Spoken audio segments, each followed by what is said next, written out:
નમસ્કાર. નવગ્રહ ગુજરાતમાં આપનું હાર્દિક સ્વાગત છે.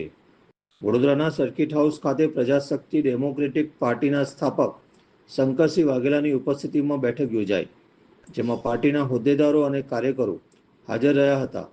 બેઠક દરમિયાન ભાજપ સરકારની નીતિઓની ટીકા કરવામાં આવી હતી અને આગામી ચૂંટણી માટે રણનીતિ તૈયાર કરવામાં આવી હતી અને પ્રજામાં સીધો સંપર્ક સ્થાપવાની તૈયારી પાર્ટી દ્વારા નિર્ણય લેવામાં આવ્યો કે હોદ્દેદારો અને કાર્યકરો પ્રજાજનોની વચ્ચે જઈ સરકારની ખામીઓ સાથે પોતાનું વિઝન રજૂ કરશે.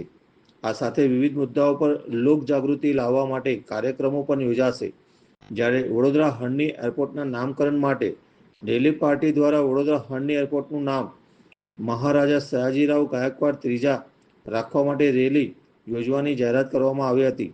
આ રેલી આગામી તારીખ 2 માર્ચે અમિતનગર હરણી એરપોર્ટ સુધી રેલી યોજાશે, જેમાં મોટી સંખ્યામાં સમર્થકો જોડાશે.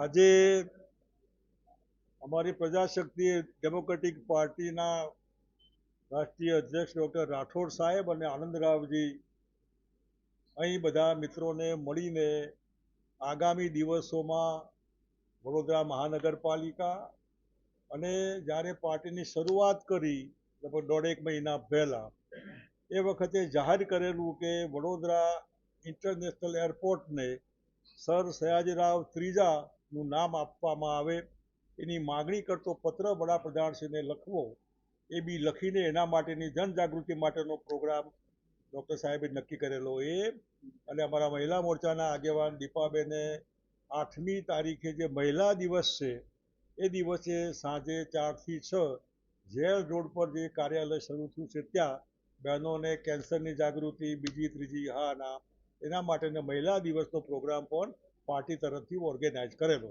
એના અનુસંધાનમાં મને થયું લાવો 8મીએ તો હું નથી આવવાનો, પણ આજે બધાને મળવાનું થાય તો સારું એટલે મળવા આવ્યો.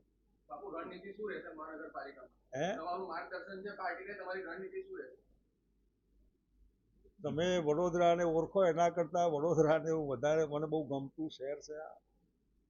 MS યુનિવર્સિટી કેમ્પસમાં મારી લાઈફનું પહેલું પોસ્ટિંગ બરોડામાં હતું. એ બ્યુટીફુલ જગ્યા, એવી જગ્યા ક્યાંય મને જે ગુજરાતમાં બહુ ઓછા ઠેકાણા સારા, અને એમાં એ વડોદરા જે ખરેખર આપણને અહીં ઉતરતાની સાથે સ્ટેશન તમે જુઓ, તમે યુનિવર્સિટી કેમ્પસ, તમે બાકી બીજું માંડવી યાના ગમે તે, એટલે એમાંથી જ આપણને થાય કે આવું મહાનગર જેને શાસકોએ ટેકન ફોર ગ્રાન્ટેડ, એ લોકો તો મત આપશે જે થવું એ થાય, અને પ્રજાનું ધ્યાન જ નહીં રાખવાનું, ફક્ત પોતાનું ધ્યાન ને પોતાની પાર્ટીમાં આપસમાં એકબીજાના જે કંઈ રૂટીન છે બધું, એના બદલામાં એક સારો વિકલ્પ, એ સારા વિકલ્પમાં અમારો આગ્રહ છે કે સામાજિક પ્રતિષ્ઠિત ભાઈ બહેનો, સામાજિક રેપ્યુટેશન જેનું હોય એ, અને જાહેરમાં કહીએ જે તેલ ચોપડીને આવતા હોય છટકી જવાના હોય આવ્યા પછી તો ના આવે, નહીં આવે તો ચાલશે,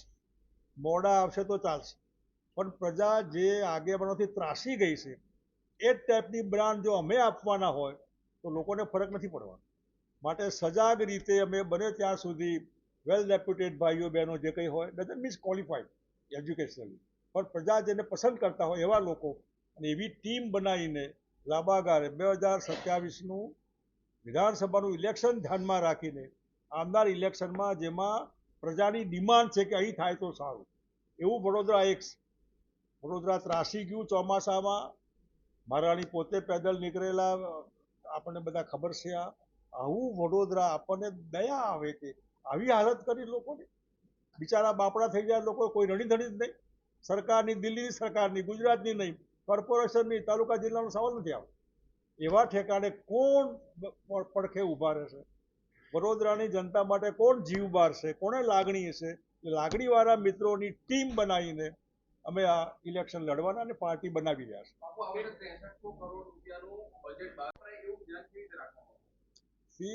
આ ધ્યાન એક દિવસ માટેનું ન હોય, એટલે બજેટ તો ટેમ્પરરીલી એક સિસ્ટમ હોય, બજેટ વાપરવા માટે હેડ ખાલી લખ્યા હોય એવું નહીં, પ્રજાને જે જરૂર છે એમાં સોશિયલ કોઝ માટે મોટાભાગે સોશિયલ કોઝનું ધ્યાન ભારતનું બજેટ હોય, સ્ટેટનું એટલે સરકારનું રાજ્ય સરકારનું બજેટ હોય કે આવા બજેટ હોય, એમાં કોઈ ધ્યાન નથી રાખતું, ખાલી ફોર્માલિટી હોય.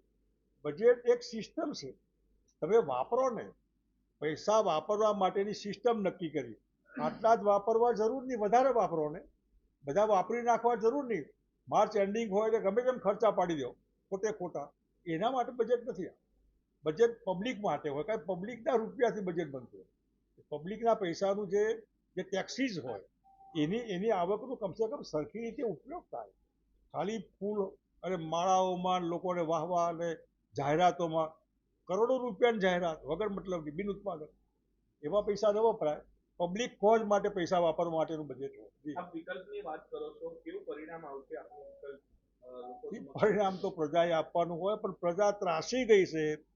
હું તમને પૂછું, ગમે તેને પૂછું, ઇવન ભાજપ વાળાને પૂછું તો પણ કહે કે મજા નથી આવતી. મજા નથી આવતી હોય તો શું? તો સામે બહુ વિરોધ પક્ષવાળું નહીં લાગ્યું, અને એમાંથી એવું લાગ્યું કે કંઈક હોવું જોઈએ જે ખરેખર પ્રજાની ડિમાન્ડ છે, એમાંથી પ્રજાશક્તિ ડેવલપ કરી. લોકો લગભગ દુરાગ્રહ જેને કહેવાય, કંઈક કરો કંઈક કરો. મે બી એમને આંધળો વિશ્વાસ હોય, મે બી એવા સંબંધો હોય, મે બી કદાચ વધારે પડતી જાહેર જીવનની લાંબી આ યાત્રા હોય બીજા બધા કરતાં. બહુ ઓછા લોકો જીવે છે અત્યારે, એટલે બધા સુખ દુઃખ જોયા હોય. જી બાપુ, તમારી સરકારને ટનાટન સરકાર નામ મળ્યું છે, તો પછી આજે પરિણામ છે, પરિણામની જ વાત કરું કે કેવું આવશે સરકાર, વિપક્ષ કઈ જગ્યાએ આ તમારા પાર્ટીના હોદ્દેદારો બેસશે, શું માનો છો આગળ વધશે?